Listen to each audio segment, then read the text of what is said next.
Hoje nós teríamos o tradicional programa com a Sociedade de Debates da UFC. Mas diante da situação de crise na segurança pública do estado do Ceará, nós faremos um programa especial analisando o que levou a esses problemas logo no começo da segunda gestão de Camilo Santana. É o primeiro grande desafio do petista nesse segundo mandato e também o primeiro grande desafio do governo Jair Bolsonaro e do secretário Sérgio Moro. Os ataques às facções começaram ainda na noite de quarta-feira, após o novo secretário da Administração Penitenciária, Mauro Albuquerque, afirmar que não reconhecia as facções no Ceará.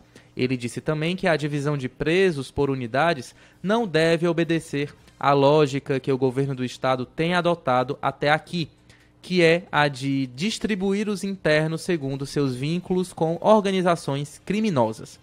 As falas geraram revolta nas facções, que realizaram diversos ataques aqui em Fortaleza e também em cidades da região metropolitana, avançando até para o interior. Já temos notícias de ataques lá em Piquet Carneiro. Já foram pelo menos 43 ataques até amanhã desta sexta-feira. Os principais alvos são ônibus do transporte coletivo, prédios públicos e bancos. Para debater o assunto, estão nos estúdios da Rádio Povo CBN, na Avenida Aguanambi, Márcio Vitor de Albuquerque, diretor de prerrogativas da OAB Ceará, Cláudio Justa, vai já estar aqui com a gente, presidente do Conselho Penitenciário do Ceará, Lucas Oliveira também vai já conversar aqui com a gente, ele é presidente do Sindicato dos Policiais de Carreira do Estado do Ceará. Você participa pelo telefone fixo 85 3066 4030, pelo nosso WhatsApp, DDD 85 981665589, e acompanhe também a transmissão ao vivo pelo Facebook da Rádio O Povo CBN. A gente começa com informações ao vivo da repórter Rose Serafim. Ela está lá na sede da Prefeitura Municipal de Maracanaú e tem informações sobre o ataque que foi realizado no prédio. Bom dia, Rose. Bom dia, Ítalo. O ataque atingiu aqui uma sala da sede da Prefeitura de Maracanaú. Eu converso agora com Oswaldo Scaliotti, que ele é assessor de comunicação daqui da Prefeitura, e ele vai nos contar como ocorreu esse ataque. Bom dia, Oswaldo. Bom dia, Ítalo. Bom dia, ouvinte da Rádio Povo CBN. Realmente esse ataque aconteceu ontem, por volta das 9 às 10 horas da noite, de ontem, quinta-feira, e atingiu parte de uma sala do térreo, onde fica o arquivo da Procuradoria-Geral do município, aqui na sede do Poder Executivo Municipal de Maracanaú. Essa sala fica o arquivo da Procuradoria, né? Atingiu uma parte da recepção também e houve alguns outros danos, janela quebrada, portão arrombado, mas não, numa análise preliminar do Corpo de Bombeiros que esteve ontem aqui ao local, não houve um dano maior na estrutura que compromete o prédio, a priori. Mas nós estamos com a Defesa Civil, nesse momento, fazendo uma avaliação também, parte de engenharia da Prefeitura, né? Para poder ver realmente a extensão do dano, o que houve na parte de estrutura, e mais importante, a gente já está trabalhando para limpar o local para que na semana que vem, segunda-feira, as atividades no prédio sejam retomadas normalmente. Oswaldo, vocês sabem quantos homens participaram dessa ação? Quantos vigilantes estavam aqui na sede no horário do ocorrido? A gente não tem essa informação, porque nós tínhamos 2 vigias no local, aqui no prédio, no momento, sendo que a situação ocorreu nos fundos do palácio, que fica no terreno do Estado, que é da Cadete, uma estação de tratamento que tem aqui aos fundos do palácio. Então, eles entraram pela parte de trás, atearam o fogo na sala que era mais próxima dessa parte dos fundos, né? E realmente nós não viu a quantidade de pessoas que participaram desse ataque criminoso e também como foi feito. O que aconteceu quando os vídeos observados estavam no incêndio, agindo da mesma hora, já tentaram, o Corpo de Bombeiros também foi acionado, e a gente agiu da forma mais rápida possível para evitar que tivesse uma situação pior. O Oswaldo me mostrou aqui a sala e o fogo acabou atingindo um pouquinho a recepção daqui da Prefeitura. E a sala está completamente destruída. Ele também falou que a sala estava em reforma. Oswaldo, qual o prejuízo estimado que isso representa, o dano que isso causou ao trabalho de vocês aqui na Prefeitura? É um prejuízo enorme, porque essa sala ela estava sendo reformada, tinha sido recentemente climatizada. Por quê? Porque fica o arquivo da Procuradoria-Geral do município e outros arquivos de extrema importância para o município. aqui dos históricos, a gente recebe para prestação de contas, em inúmeros tipos de prestação de contas do município. Então, realmente, a gente teve uma perda irreparável para o município, principalmente da questão de informações que foram perdidas. A parte da questão do valor, do dano, a gente não sabe ainda informar, porque nós estamos analisando para ter uma posição mais correta do que vai ter que ser necessário de termos de custos para reparar esse espaço. Muito obrigada, Oswaldo. Ítalo. Ok, Rose, muito obrigado. A gente tem também aqui informações de que o secretário da Segurança Pública e Defesa Social, André Costa, vai se reunir logo mais às 10h30 na sala do Centro Integrado de Comando e Controle Regional, na sede da Secretaria, com representantes dos órgãos vinculados da SSPDS, da Secretaria de Administração Penitenciária, membros dos Tribunais de Justiça, Ministério Público, Polícia Federal, Agência Brasileira de Inteligência, Polícia Rodoviária Federal e também nomes da Secretaria de Segurança Cidadã. O encontro visa discutir medidas de combate às ações criminosas no Estado. Recebemos também aqui informações de ataques na cidade de Cascavel. Foram incendiados na garagem da empresa Transetur 7 ônibus. Eles fazem o transporte de alunos universitários do município de Pacajus para Fortaleza.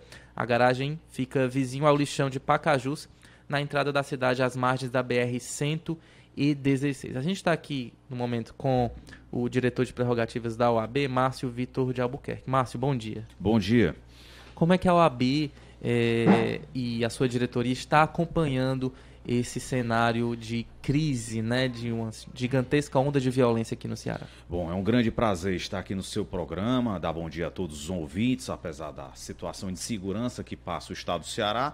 A Ordem dos Advogados, ela está em estado de alerta há muito tempo. Para se ter ideia, desde janeiro de 2018, em virtude de várias reuniões nossas, inclusive audiências públicas, situações como essas que nós estamos vivenciando, de ataques, né, de coletivos, que já aconteceu outras vezes aqui em Fortaleza, também no interior do estado, nós enviamos ao governo do estado inúmeras recomendações.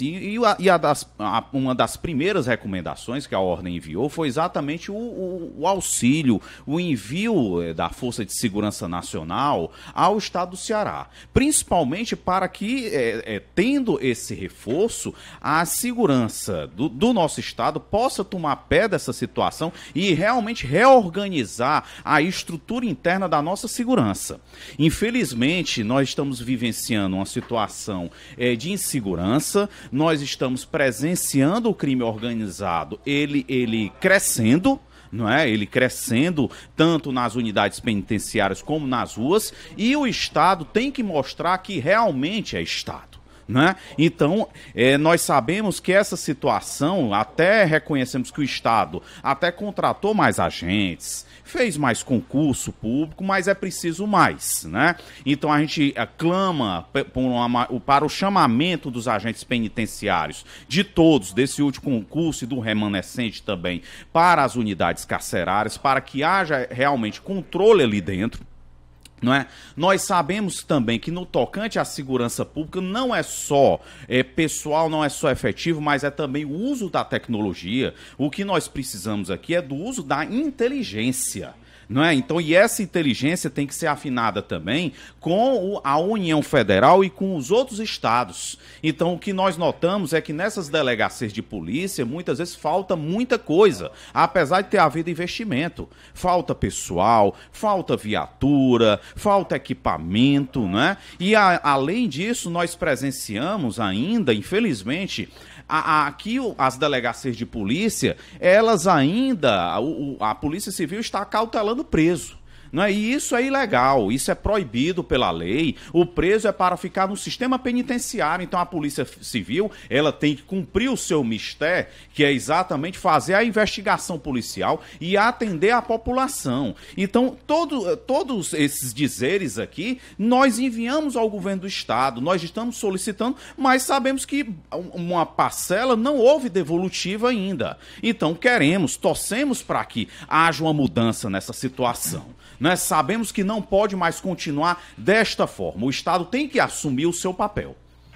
Quem está aqui também nos estúdios da Rádio Povo CBN, na Avenida Guanambi 282, é o presidente do Conselho Penitenciário do Ceará, COPEN, Cláudio Justa. Cláudio, bom dia. Como é que está a situação agora do complexo penitenciário do Ceará? A situação está mais tranquila? Os materiais foram apreendidos? Conta pra gente como é que foram essas últimas horas de tensão. Bom dia. Mais uma vez um prazer participar aqui do programa.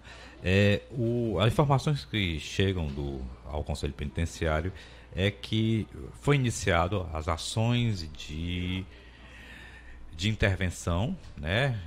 Vamos chamar assim, que é exatamente, primeiro, uma varredura de ilícitos, né, de celulares, e posteriormente a retirada dos internos, a separação não mais, né, como estava sendo realizada por afinidades de facção criminosa, mas conforme a lei de execução penal, condenados provisórios, né, e na medida do possível por perfil criminológico.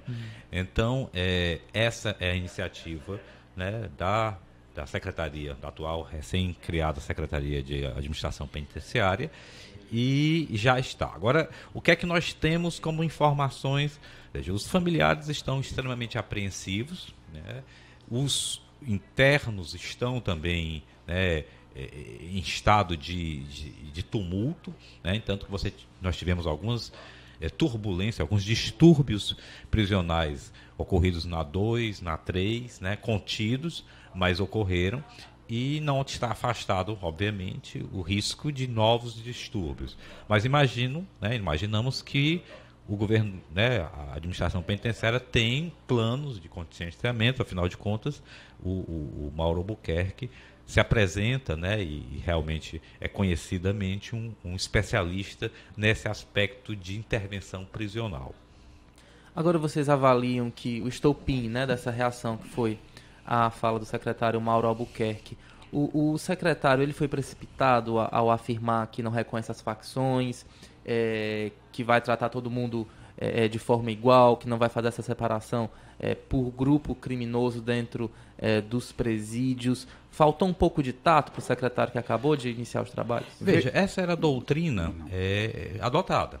Tanto que quando o nome do Mauro Albuquerque foi anunciado, já tivemos informações de salves, que são os comunicados prisionais, de revolta, né, de promessa de retaliação. O que é que nós entendemos que foi uma fala assodada? Ou seja, você vê que o Estado não tinha nenhum plano de contingência de segurança pública. Ele falou, anunciou, né, de uma forma ou de outra, essa reação viria. O problema é que talvez a fala dele tenha antecipado uma reação que pudesse vir de forma um pouco mais tardia, quando efetivamente as intervenções, né, as ações dentro do sistema penitenciário já estivessem em curso. A entrevista no dia da posse, né, foi no dia da posse dele, talvez tenha precipitado. Isso é uma hipótese. É uma hipótese de que ela tenha sido, mas certamente essas ações de represália do crime organizado viriam, inevitavelmente. Tem razão o doutor Cláudio Justa, né? Mas o fato é que as facções criminosas elas já existem no estado do Ceará, né? Não é de agora. E essas turbulências elas ocorrem, né? Então sempre aparece esse tipo de problema, não é uma novidade. Então o nosso estado, de certa forma, ele está vulnerável, né? Então mais cedo ou mais tarde iria aparecer isso. Realmente o secretário ele vem de uma experiência do Rio Grande do Norte. E nós sabemos que o estado do Ceará, ele, como o país, a União tem que combater de forma mais segura, prudente, o crime organizado. Respeitando, é claro, a lei de execução penal, respeitando o Código Penal brasileiro. Claro que nós queremos que haja uma segurança ali dentro. Infelizmente, nós sabemos que o contingente é pequeno. Então, o Estado já anunciou a contratação de mais agentes, 220 agentes penitenciários, mas precisa de muito mais. E nesse momento que está, né, esse momento fervendo, É verdade que o Estado ele precisa colocar um contingente maior dentro dessas unidades penitenciárias e ficar no estado de extrema vigilância no tocante às ruas. Nós não podemos admitir que hoje o sistema público, o sistema de transporte público, ele seja prejudicado em virtude disso. O direito de ir e vir do cearense ele seja prejudicado de ir e vir. Então nós queremos que as forças de segurança realmente assumam isso e achei prudente o pedido, como a OAB já havia também solicitado e recomendado, que a União Federal ela mande tropas para cá, mas que também que ajude no reforço no tocante à inteligência. É isso que nós estamos precisando. Em relação a esse assunto, uma das primeiras atitudes do governador Camilo Santana foi solicitar a vinda da Força Nacional de Segurança. Agora, no final da manhã, foi confirmada a vinda de tropas do Rio Grande do Norte e de Sergipe. Quem deu essa informação foi o Coronel Antônio Aginaldo de Oliveira. Ele é comandante do Batalhão de Policiamento Especializado. É o primeiro nordestino a liderar a Força Nacional. Ele afirma que o restante da tropa, né, além de Rio Grande do Norte e Sergipe, vai vir de Brasília. Ele afirma que ainda não pode confirmar exatamente a hora dessa chegada, mas que eles virão. A assessoria do Ministério da Justiça, pasta comandada por Sérgio Moro, informou que as tropas da Força Nacional já foram mobilizadas. Contudo, ainda não foi determinado o envio para o Ceará. Sobre esse tema, a gente discute daqui a pouco, depois do intervalo, a gente volta já já. A gente vai também agora com a participação dos nossos ouvintes. O ouvinte aqui, final 9642, ele afirma que ouve as notícias relacionadas ao sistema penitenciário e acha um absurdo o governador ter 632 agentes formados e prontos para assumir e só nomear 220. São várias reclamações nesse sentido.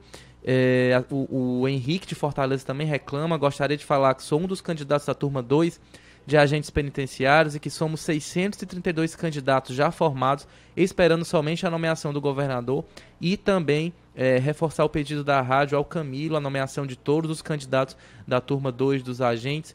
Desde já, obrigado. Cláudio, tem essa carência realmente de agentes penitenciários no sistema aqui do Ceará? Sem dúvida. Nós temos aqui o sistema penitenciário do estado do Ceará, no sentido proporcional, é um dos estados com maior carência de efetivo de agentes penitenciários. Obviamente que nos 3 últimos anos, nós tivemos aí um acréscimo, mas ele está muito abaixo daquilo que é preceituado como condição mínima para a demanda que se apresenta no sistema penitenciário. Afinal de contas, nós hoje temos 28 mil internos no sistema penitenciário. Muita coisa. Temos a participação aqui também do Gilberto, lá do Luciano Cavalcante. Creio que estão forçando intervenções federais para trancar a pauta no Congresso. Ele está dizendo aqui que tem o dedo do Lula, do Disseu. Eu acho que já está esticando um pouco a baladeira. Quem está aqui com a gente também, participando do debate, é o Lucas Oliveira, presidente do Sindicato dos Policiais de Carreira do Estado do Ceará, Simpol Ceará. Lucas, foi confirmada a vinda da Força Nacional de Segurança, né? Mais de 300 homens devem chegar aqui em Fortaleza nas próximas horas. Vai ser uma ajuda importante realmente diante das limitações que nós temos aqui no Ceará. Sim, sem dúvida. Bom dia aos ouvintes. É uma ajuda necessária nesse momento. Parabenizar o governo aí por ter a sensibilidade de ir pedir essa ajuda, era necessário. Agora, isso é um paliativo, mais uma vez, é um paliativo que não vai ser a solução definitiva ou duradoura.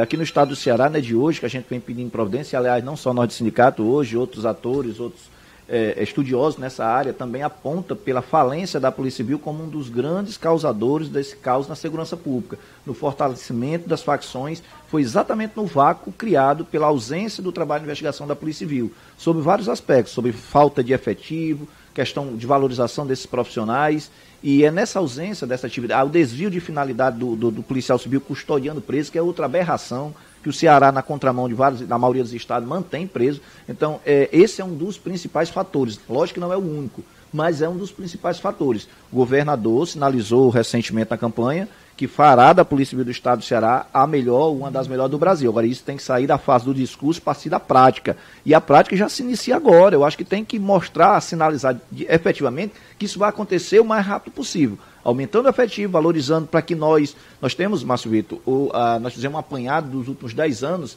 uma evasão de 60%, ou seja, de cada 10 policiais civis que o Estado contratou nos últimos 10 anos, 6 de cada 10, 6 já foram embora. Então é inadmissível uma polícia judiciária a quem compete fazer a investigação, principalmente dessa modalidade criminosa, né, do crime organizado, possa estabelecer. É preciso cobrar a responsabilidade do Estado, é preciso cobrar da gestão da Polícia Civil políticas efetivas, porque há 10 anos atrás eu tenho certeza que se o presidente do sindicato viesse 10 anos atrás, ele está reclamando de salário, de efetivo, de preso em delegacia, de carros abandonados nas portas da delegacia, nenhum desses problemas foram solucionados. Então, é necessário que o discurso seja efetivado imediatamente. Esse ponto que o doutor Lucas falou é importante e veja bem, quem tem que tomar conta da segurança do nosso Estado é a nossa polícia. Realmente a questão do reforço da segurança, da Força de Segurança Nacional, das tropas federais, como inclusive foi pedido por nós, isso efetivamente é só um momento para poder arrumar a casa.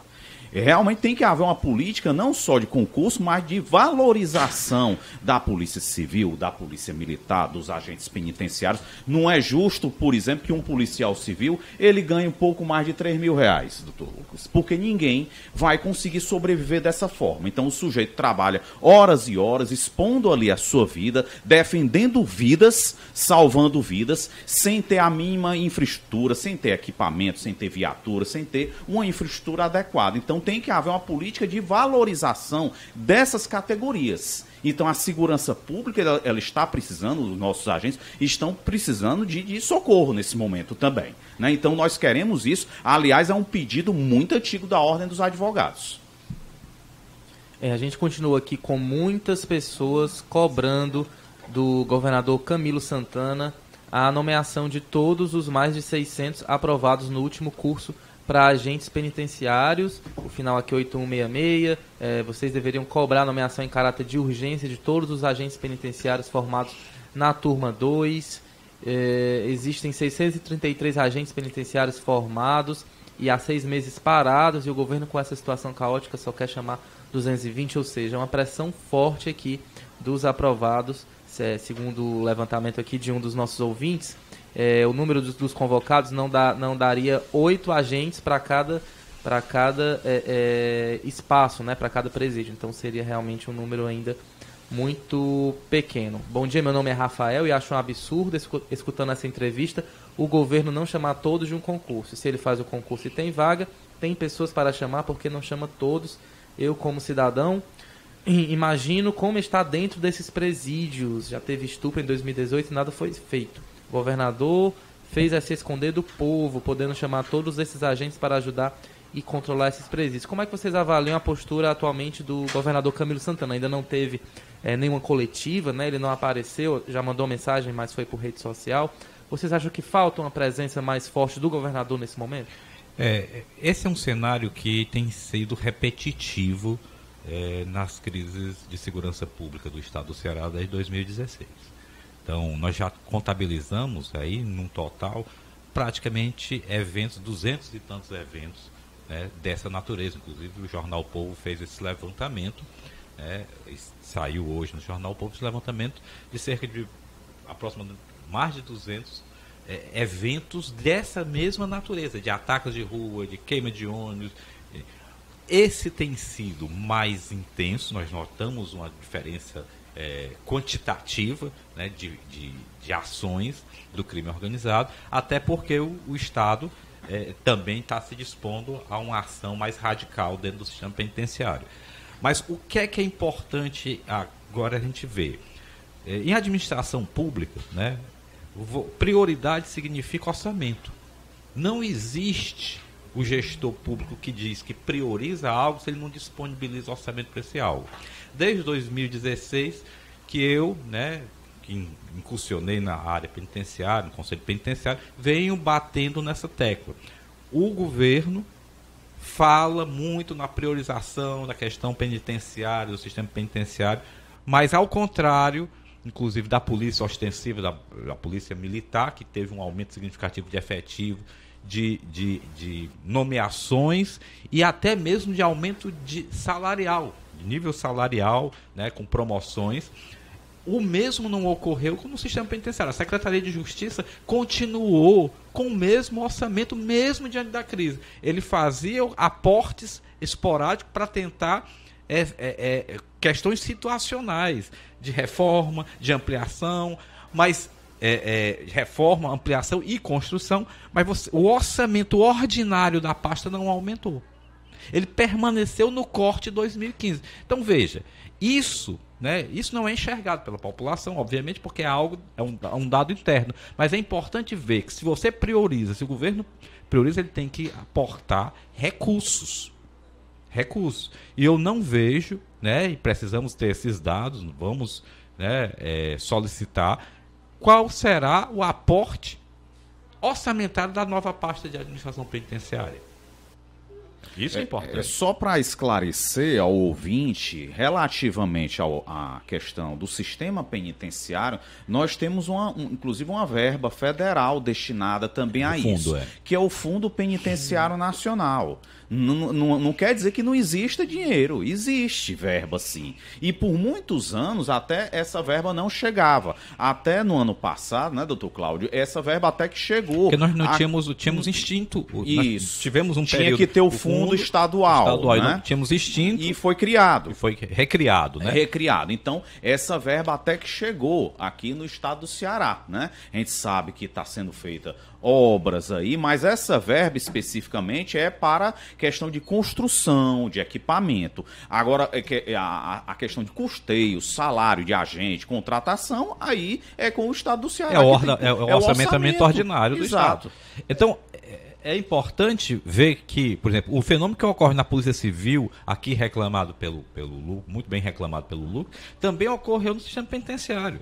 Então, a crise de segurança pública penitenciária fez eclodir, dar visibilidade à negligência administrativa histórica do Estado do Ceará, porque não é recente, não vou culpabilizar exclusivamente essa gestão do governo Camilo, mas existe uma negligência histórica com o sistema penitenciário e com a Polícia Civil. E esse ponto que o Lucas falou é muito importante, porque o que está acontecendo, muitas pessoas que trabalham na segurança pública, na Polícia Civil, agentes penitenciários, alguns têm o concurso já é de nível superior, inclusive, eles não têm atrativo para continuar nessa carreira, porque é um trabalho extremamente arriscado e não há uma política de valorização disso. E registre-se que, como corroborando aqui com o Cláudio Justa falou, não dá para colocar a culpa, né, no colo do governador Camilo Santana, porque é um acumulado de erros históricos, pelo menos de 1 a 2 décadas, um maciço investimento, priorização da Polícia Militar, não que essa não seja,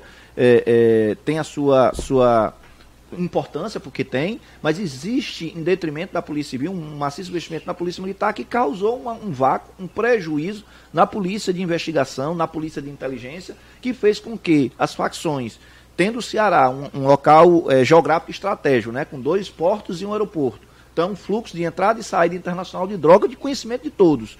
Quando existe a lacuna, a ausência de uma polícia de investigação fortalecida, com o poder judiciário, que é, segundo o CNJ, o mais moroso do país, esse conjunto de fatores contribui. E o sistema penitenciário, que é incapaz, né, de fazer o seu trabalho de contenção, por exemplo, de entrada de celulares ou de utilização de celular dentro, deixa propício ao que nós estamos chegando hoje. Agora, é importante que o governador mude o discurso? Foi importante. Para mim foi a primeira vez que eu escuto de um governador do estado falando que priorizará, fortalecerá a Polícia Civil. Agora, já está a hora de mudar, de sair do discurso para a prática, mesmo porque é um governo de continuidade. Foi reeleito, já poderia estar implantando ações nesse sentido.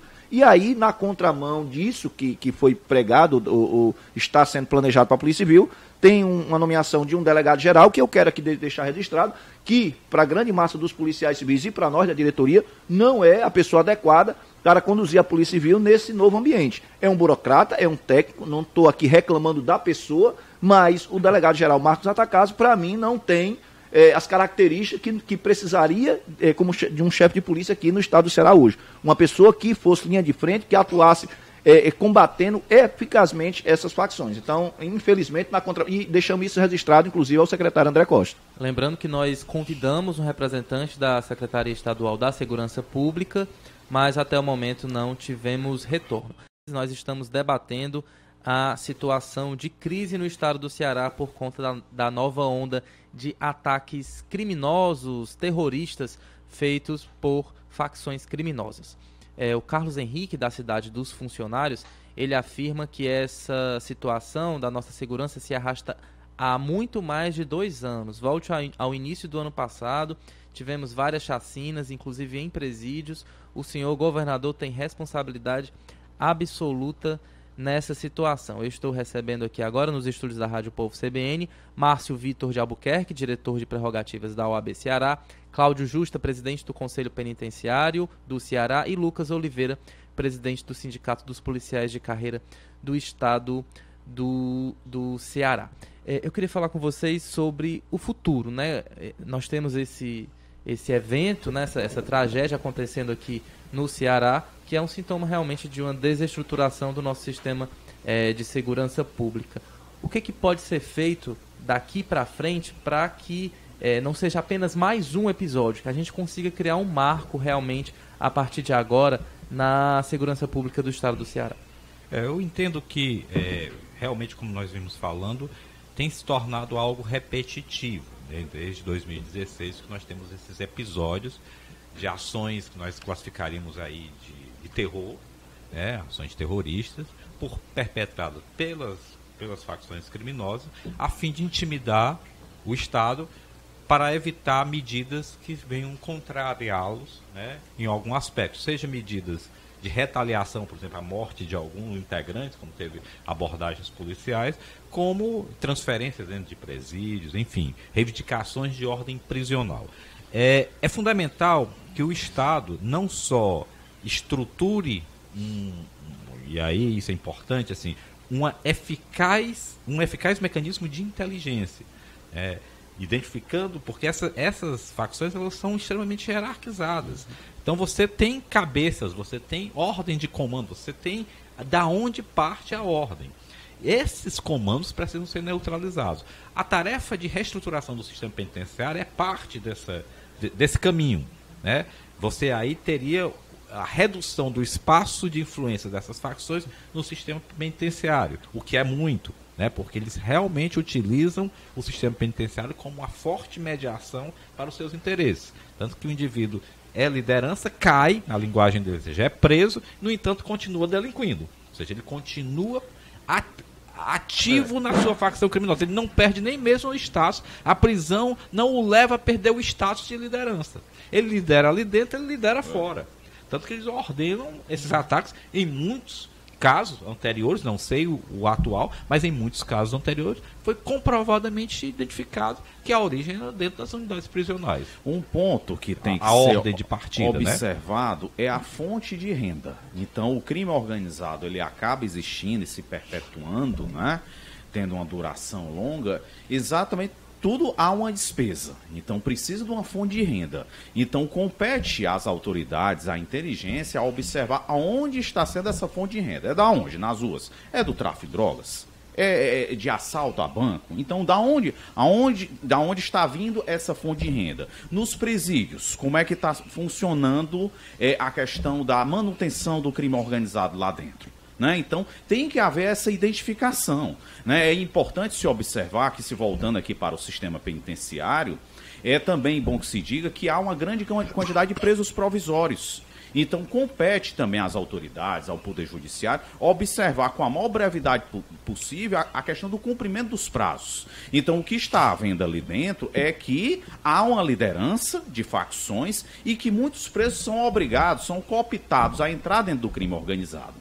E isso deve haver um controle. Deve haver um controle, um monitoramento, deve haver uma força maior, uma força-tarefa de agentes penitenciários, alicerçado também por uma investigação com base na Polícia Civil, etc. Mas deve haver também um trabalho para realmente só ficar no sistema penitenciário quem merece. Eu acho que o governo tem que começar reconhecendo os erros, os equívocos. Isso não desmerece ninguém, não descredita ninguém, muito pelo contrário, às vezes reconhecer um erro eu acho que só engrandece. Então, reconhecer o erro estratégico, reconhecer o erro histórico, tá certo? Seguir por uma outra linha, deixar de apostar em policiamento repressivo que prende, via de regra, pirangueiros. Quando eu digo pirangueiros, é aquele traficantezinho de boca de fumo que se a polícia estourar agora, nós estamos aqui quase meio-dia, se estourar agora no Castelo Encantado, Serve Luz, no Pirambu, em qualquer bairro desse, estourar a boca de fumo desse e prender esse indivíduo, quando for até 6 horas da noite já tem outro substituindo, então de nada resolve esse tipo de prisão, e é isso que infla muitas vezes, que enche o sistema penitenciário. Essas pessoas são facilmente substituídas por terceiros, muitas vezes até familiares, esposas e filhos, enfim, e isso não soluciona nada a segurança pública e não contribui em nada, senão para aumentar o gargalo, a crise que se estabeleceu dentro do sistema presidenciário. Agora, isso começa quando eu priorizo as forças militares, como Ronda do Quarteirão. Foram 8 anos um projeto que mostrava seus equívocos, né, e aí ele foi de hora para outra abandonado, substituído por outro, que prioriza agora 4 homens em 3 motos, dizendo que seria a solução. Não vai ser. E, para completar, nesses equívocos de gerenciamento da segurança pública, tem que se buscar responsabilidade e comprometimento do Poder Judiciário, para que julgue os processos em tempo hábil, Judiciário, Defensoria Pública, cobrar também seus prazos, Ministério Público. Por quê? Isso também contribui muito com a insatisfação dentro do sistema, tem o professor Cláudio que sabe disso, que presos que já têm cumprido suas penas e muitas vezes ficam lá porque o Judiciário é moroso, como o próprio atesta o CNJ há pelo menos 2, 3 anos, como a justiça mais morosa do Brasil, a justiça cearense. Então, é um conjunto de fatores que tem que ser tratado com seriedade, independente da questão ideológica, política, partidária, e ser solucionado. Agora, é necessário também dialogar com os profissionais, porque quem está na ponta, infelizmente, a gente não é levado em consideração o que a gente fala. Eu tenho uma entrevista a um portal nacional, naquela crise de janeiro do ano passado, e a gente aponta que essa divisão de facções dentro dos presídios tem que ser desfeita. E o governo simplesmente ignorou. Veio um secretário e imediatamente colocou em prática. Ou seja, quer dizer que a gente estava errado até 31 de dezembro e agora passamos a estar certo a partir de 1º de janeiro? Então isso tudo tem que ser revisto com seriedade, com tranquilidade e desamarrado desse questionamento político-partidário para que a gente possa verdadeiramente avançar na segurança pública do Ceará. Uma coisa também importante é que o Estado do Ceará construiu um plano de pacificação, né? O Ceará Pacífico é um plano de pacificação. Isso se transformou exclusivamente agora numa ação de força. Então, a questão de segurança pública não é só uma ação ostensiva de força, não. Envolve também as condições que disparam ou que dão origem a essa vulnerabilidade que leva ao fortalecimento do crime organizado. O crime organizado no estado do Ceará, se você pegar o mapa da vulnerabilidade das áreas, é o mesmo mapa do fortalecimento da facção. Você cola um em cima do outro. Por quê? Porque nas áreas mais vulneráveis, menos assistidas pelo poder público, as facções se desenvolvem com mais velocidade. Óbvio. Por quê? Porque você tem uma vulnerabilidade ali, você tem um espaço ali de recrutamento muito maior. O Estado do Ceará simplesmente suprimiu e escolheu um caminho, que é um caminho discutível, né? Apenas da força. O Lucas há pouco citou o raio, né? Ele falou 3 homens. Ou seja, apostar apenas nesse caminho, sem estruturar o outro, cadê o Ceará Pacífico? É enxugar gelo, né? É enxugar gelo. Porque uma hora, se você não corta os fatores que desencadeiam, que dão força ao crescimento das facções criminosas, o terreno fértil para as facções criminosas, simplesmente você vai adiar o problema. Bem, nós vamos aqui com a participação dos nossos ouvintes. O Ciro Menezes pergunta: Cláudio, será que não seria mais seguro e eficiente, também barato, implantar sistemas eletrônicos de vigilância e abertura de portas de celas nos presídios? Encher de agentes não parece inteligente. O que é importante entender é que o sistema penitenciário, ele não tem uma função, ele tem a função não apenas de guardar pessoas. Ele é a última etapa da execução, da persecução penal. Você tem a prisão, da prisão, a sentença, é o cumprimento da reprimenda penal. Esse cumprimento, ele tem características próprias, não é só uma retribuição punitiva. Esse indivíduo visa retornar à sociedade. É isso que ele falou, só contribuindo, viu, Cláudio? A questão é da superlotação. Essa sugestão que ele deu poderia ser bem proveitosa se dentro das unidades estivesse somente aquele limite previsto. Sim. Mas num presídio que, por exemplo, seria para 900 pessoas, que já é um mundo de pessoas. Tem quase 2.000, como é que pode dar certo um negócio desse? E tornar também esse contato, isso é uma doutrina também um pouco questionável, porque ela fortalece muito a segurança, mas ela é muito, deixa muito a desejar do ponto de vista da relação de humanização. No momento que o agente se torna invisível, ele tem contato zero, ou seja, ele ali, a relação do agente penitenciário é completamente diferente da relação do policial. O policial está numa relação de captura, de repressão. O agente penitenciário não, é de custódia. Em última instância, é de cuidado. Então, essa noção de humanização, ela passa pela presença do humano naqueles espaços. Você substituir, zerar essa relação humana... Não há como. Afronta princípios da Você pode até utilizar, penal. Cláudio, o vídeo monitoramento. Isso é auxiliares. bem possível. Tecnologias auxiliares. A tecnologia ela pode até diminuir, de certa forma, o vídeo monitoramento, por exemplo. A gente sugeriu até que fosse utilizado nos presídios sismógrafos para detectar a movimentação suspeita, que é a tecnologia que existe em Israel, nos Estados Unidos, e que não é o fim do mundo, não é tão cara, né? Ou seja, o fato de você ser auxiliado por tecnologia não leva à substituição do homem na execução penal. Ou seja, a presença do fator humano na execução penal, ela é fundamental e ela integra a noção, o princípio da execução da pena. Porque a custódia penal envolve a questão da ressocialização. Nós temos aqui as últimas participações, estamos quase chegando aqui ao fim do programa. A Ana, ela afirma que o governador sabe que as ordens estão vindo dos presídios, ele precisa organizar o sistema penitenciário. Como é possível ele, como chefe de Estado, ser tão negligente? Ele sabe onde está o problema, as ordens não vêm das ruas, vêm dos presídios. Cadê os bloqueadores? Já passou da hora de colocar. Tem aí uma questão jurídica, né? As próprias empresas de telefonia parece que recorreram. Como é que está essa questão? Não, existem dois aspectos. Primeiro, o bloqueador, ele é só parcialmente eficiente, porque você está dando conta, o bloqueador ele bloqueia ondas de sinais de celulares. Mas hoje a comunicação interna nos presídios, ela se dá muito mais por outras plataformas, como o WhatsApp, né? Enfim, do que exatamente pela onda do sinal de celular. Então o bloqueador, ele bloqueia apenas o sinal de celular, mas não bloqueia o 3G. Então a tarefa, né, no caso a meta, é zerar a entrada de celulares nas unidades. O ideal é que seja feito constantemente os procedimentos, né? Então, realmente a gente sabe que a tecnologia pode ser utilizada, mas o ideal é que seja feito a fiscalização, a vistoria. Existem até unidades mais modernas que ela já não tem tomada. Ela não tem tomada, então o celular ele precisa de alguma forma de carregar ele. Então ela já não tem tomada. Então exatamente. Isso já é um ponto positivo. Porque assim, se tenta encontrar uma solução mágica, né? Vamos bloquear. Como se isso tivesse plena eficiência. Na verdade, não tem.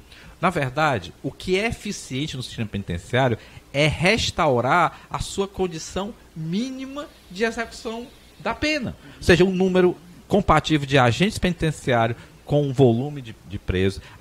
A superlotação carcerária é algo absolutamente inviabilizador da gestão penitenciária e do disciplinamento. Então, os presos de delegacias. São essas condições infraestruturais que precisam ser atacadas. Não existe uma tecnologia mágica e nem uma metodologia mágica para que você aplique numa situação que está degradada infraestruturalmente. E assim, só contribuindo com isso, além de não impedir, né, a entrada dos equipamentos, dos celulares dentro dos presídios, e não bloquear o sinal de telefonia, que eu também acho que não é uma solução definitiva, não monitora aquelas comunicações dentro do sistema penitenciário aqui para aqui fora, porque existe equipamento, tecnologia para isso, mas nem esse monitoramento e acompanhamento das ordens estão sendo feitos. Então a polícia hoje está sendo surpreendida com essa onda de ataque que era basicamente esperado que ia acontecer. Bem, as ordens não partem só do sistema penitenciário, não. As que são capturadas são as que vêm do sistema penitenciário. Mas as ordens partem também de fora. Então essa ideia de que dentro do sistema... Não é só isso, não.